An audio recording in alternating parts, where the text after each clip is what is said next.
नमस्कार मंडळी, तुम्हा सर्वांचे रश्मीस फूड फॅक्टरीमध्ये मनापासून स्वागत आहे. आज आपण उपवासाच्या दिवशी खाता येतील असे गुलाबजामुन बनवणार आहोत. हे गुलाबजामुन चवीला खूप छान लागतात आणि करायला पण तेवढेच सोपे आहेत. चला तर मग वेळ वाया न घालवता रेसिपीला सुरुवात करूयात. इथे मी 2 उकडलेले रताळे घेतले आहेत. ह्या रताळ्याची साल काढून खिसणीवर अशा पद्धतीने खिसून घ्यायचे आहेत. जी खिसणी आपण अद्रक किसायला वापरतो तीच खिसणी आपल्याला इथे वापरायची आहे. इथे आपले सर्व रताळे खिसून झाले आहेत आणि ह्या रताळ्याचा एक वाटीभर एवढा खिस भरलेला आहे. यामध्ये आता थोडी थोडी दूध पावडर टाकून याचा उंडा मळून घ्यायचा आहे. मी व्हिडिओमध्ये दाखवित आहे त्या पद्धतीने थोडी थोडी दूध पावडर घेऊन याचा असा व्यवस्थित उंडा मळून घ्यायचा आहे.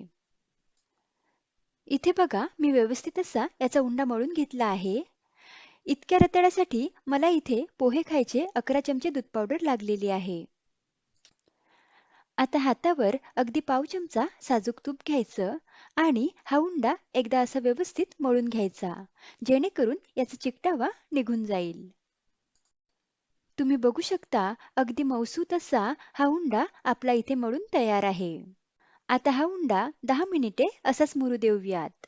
तोपर्यंत आपण गुलाबजामुनसाठी लागणारा पाक तयार करून घेऊयात. तर इथे आपल्याला 1 वाटी साखर घ्यायची आहे. आपला रताळ्याचा खीस 1 वाटी भरला होता. त्यामुळे इथे मी 1 वाटी साखर घेतलेली आहे आणि यामध्ये 2 वाटी इतकं पाणी टाकायचं आहे. आणि यामध्ये 2 हिरव्या वेलची टाकून हे मिश्रण व्यवस्थित मिक्स करून घेऊयात. आता मध्यम गॅसवर याला मस्त अशी उकळी काढून घेऊयात. इथे आपल्याला एकतारी पाक बनवायचा नाही आहे. फक्त थोडासा चिकटपणा येईपर्यंत हा पाक आपल्याला तयार करून घ्यायचा आहे. आपण नेहमी जे गुलाबजामुन खातो त्यासाठी जसा पाक तयार करतो अगदी तसाच पाक या उपवासाच्या गुलाबजामुनसाठी आपल्याला बनवून घ्यायचा आहे. तुम्ही या पाकामध्ये आवडीनुसार केशरच्या 4-5 काड्या सुद्धा टाकू शकता. इथे बघा या पाकाला थोडा चिकटावा आलेला आहे. म्हणजे एकतारी पाक तर नाही बनला, पण हा पाक थोडा चिकट झालेला आहे. तर इथे परफेक्ट असा गुलाबजामुनसाठी लागणारा पाक तयार झालेला आहे. आता गॅस बंद करूयात.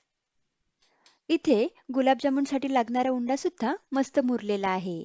आता हातावर अगदी थोडं तूप लावून घेऊयात. आणि या उंड्यामधील अगदी छोटे छोटे लिंबा एवढे गोळे घेऊन मस्त मी व्हिडिओमध्ये दाखवित आहे त्या पद्धतीने गुलाबजामुन बनवून घेऊयात. इथे मी सर्व उंड्याचे गुलाबजामुन बनवून घेतले आहेत. हे गुलाबजामुन आता आपण तळून घेऊयात.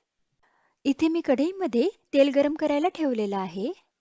तुम्ही आवडीनुसार हे गुलाबजामुन तुपामध्ये सुद्धा तळू शकता.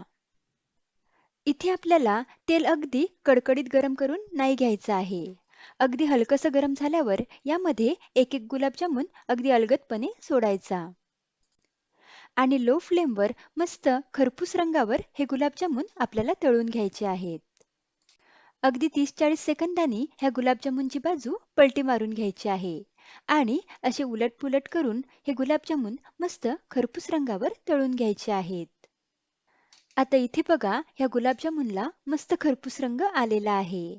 हे आता एका ताटामध्ये काढून घेऊयात आणि अशाच पद्धतीने बाकीचे गुलाबजामुन सुद्धा तळून घेऊयात. हे गुलाबजामुन करायला अगदी सोपे आहेत आणि खायला पण खूप भन्नाट लागतात.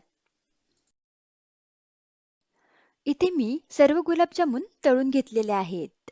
हे गुलाबजामुन आता आपण पाकामध्ये टाकूयात. हा पाक हलकासा कोमट आहे. तर ह्या कोमट पाकामध्येच हे तळून घेतलेले गुलाबजामुन टाकून घेऊयात. गुलाबजामुन पाकामध्ये टाकल्यावर 1 ते 1.5 तास छान मुरू द्यायचेत. तर इथे आपले मस्त अप्रतिम असे भन्नाट चवीचे उपवासाचे गुलाबजामुन बनवून तयार झाले आहेत. तर इथे ह्या गुलाबजामुनमध्ये मस्त पाक मुरलेला आहे. हे गुलाबजामुन आता खाण्यासाठी सर्व करूयात. तुम्हाला जर आजची रेसिपी आवडली असेल तर रेसिपीला एक लाईक जरूर करा आणि तुमच्या मित्रपरिवार आणि नातेवाईकांमध्ये ही रेसिपी जरूर शेअर करा. लवकरच भेटूयात अशाच एका रुचकर रेसिपी सोबत. धन्यवाद.